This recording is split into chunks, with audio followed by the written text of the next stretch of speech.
जन अधिकार पार्टी के प्रमुख व पूर्व सांसद राजेश रंजन उर्फ पप्पू यादव खुद को विद्रोही और गरीब और दलितों का मसीहा कहते हैं। उन्हें बिहार के रॉबिन हुड के नाम से भी जाना जाता है।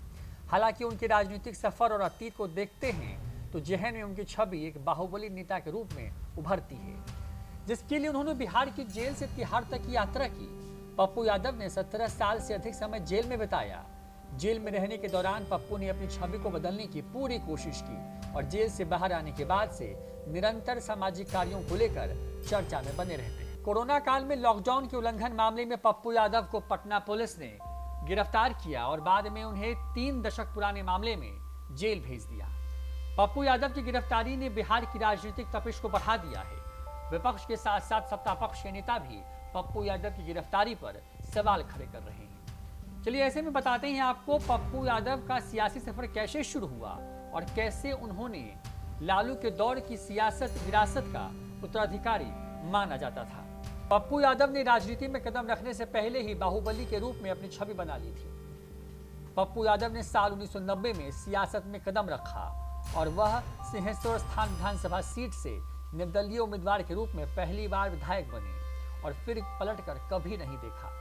90 के दशक की शुरुआत में पप्पू यादव और आनंद मोहन के बीच जातीय वर्चस्व की लड़ाई जमकर के हुई और खूब खून खराबा हुआ। पप्पू यादव बहुत कम समय में कोसी, पूर्णिया, कटिहार, मधेपुरा और सुपौल जैसे सीमांचल क्षेत्रों के जिलों में लोकप्रिय हो गए। उन्हीं दिनों लालू यादव अपने राजनीतिक जीवन के उत्थान पर थे। उस समय जिस व्यक्ति ने उनके मिशन को सफल बनाने के लिए उनकी सबसे ज्यादा मदद की थी वह थे पप्पू यादव। इसके पीछे एक वजह थी। लालू यादव और पप्पू यादव दोनों दलित पिछड़े पर केंद्रित होकर राजनीति करते थे। यही कारण है कि पप्पू खुद को लालू का उत्तराधिकारी मानते थे। यह बात अलग है कि पप्पू की मंशा पूरी नहीं हुई। पप्पू यादव 16वीं लोकसभा में सर्वश्रेष्ठ प्रदर्शन करने वाले सांसद बने।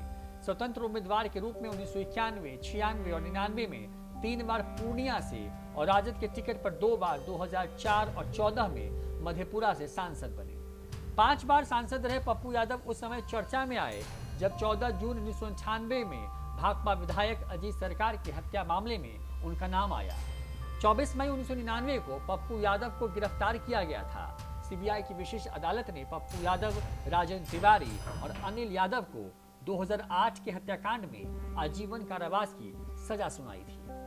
पप्पू ने अपनी जमानत का जश्न मनाने के लिए एक वक्त जेल के कैदियों के लिए भव्य पार्टी आयोजित की थी। इस बीच पप्पू कोर्ट से उन्हें 3 बार जमानत मिली, लेकिन उनकी जेल की गतिविधियां सार्वजनिक हो जाने के बाद उन्हें दिल्ली के तिहाड़ जेल में शिफ्ट कर दिया गया। साल 2004 में उनके राजनीतिक करियर ने तब एक महत्वपूर्ण मोड़ ले लिया जब लालू यादव ने 2 संसदीय क्षेत्रों छपरा और मधेपुरा से लोकसभा का चुनाव जीता। लालू ने छपरा सीट रखने का विकल्प चुना और मधेपुरा सीट पप्पू यादव को दे दी, जिस पर बाद में पप्पू की जीत हुई।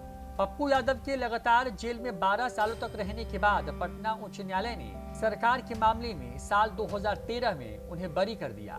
पप्पू यह कहने में गर्व महसूस करते हैं कि वह गरीबों का शोषण करने वाले अमीर लोगों के खिलाफ बाहुबली हैं और वह सिर्फ गरीबों को न्याय दिलाते हैं। जेल में रहने के दौरान पप्पू ने अपनी छवि को बदलने की कोशिश की।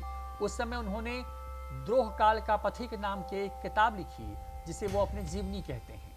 राजेश रंजन उर्फ पप्पू यादव का जन्म 24 सितंबर 1967 को बिहार के कुमारखंड खुर्दा करबेली में हुआ था। उन्होंने शुरुआती स्कूल शिक्षा आनंद मार्ग स्कूल, आनंद पल्ली स्कूल से ग्रहण की। इसके बाद पप्पू यादव ने मधेपुरा विश्वविद्यालय के बीएन मंडल कॉलेज से राजनीतिक विज्ञान में ग्रेजुएशन किया। उन्होंने नई दिल्ली स्थित Indira Gandhi national open university यानी कि इग्नू से मानवाधिकार में आपदा प्रबंधन में स्नातकोत्तर यानी कि पीजी किया। उन्होंने इग्नू से ही सामाजिक विज्ञान में पीजी की डिग्री हासिल की और पप्पू यादव के सांसद रहते हुए ही उनकी मुलाकात रंजीत रंजन से हुई और दोनों में प्यार हो गया। पप्पू यादव ने रंजीत रंजन के साथ 1994 में ही प्रेम विवाह किया था। उनकी प्रेम कहानी एक टेनिस कोर्ट से शुरू हुई और पत्नी के रूप में रंजीत हमेशा उनके जीवन के सबसे कठिन दौर में उनके साथ खड़ी रही। भारतीय सियासत में पहली बार पति पत्नी को 2 अलग अलग राजनीतिक दलों से लोकसभा के सदस्य के रूप में देखा गया। सार्थक रंजन और प्रकृति रंजन इनके 2 बेटे हैं। पप्पू यादव को बचपन में अपनी दादी लक्ष्मी प्रसाद मंडल से पति और पत्नी दोनों अलग अलग पार्टी से राजनीति करते रहे और सामाजिक कार्य एक साथ चर्चा में करके बने रहते।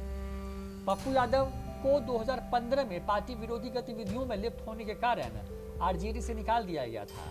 उसके बाद उन्होंने जन अधिकार पार्टी का गठन किया। वह जॉन जो कभी सीमांचल की गलियों में घूमता था, उसने अब पूरे बिहार पर अपना ध्यान केंद्रित कर रखा है। कुछ सालों पहले पटना में बाढ़ के दौरान रॉबिन हुड व्यक्तित्व रखने वाले पप्पू यादव सामने आए।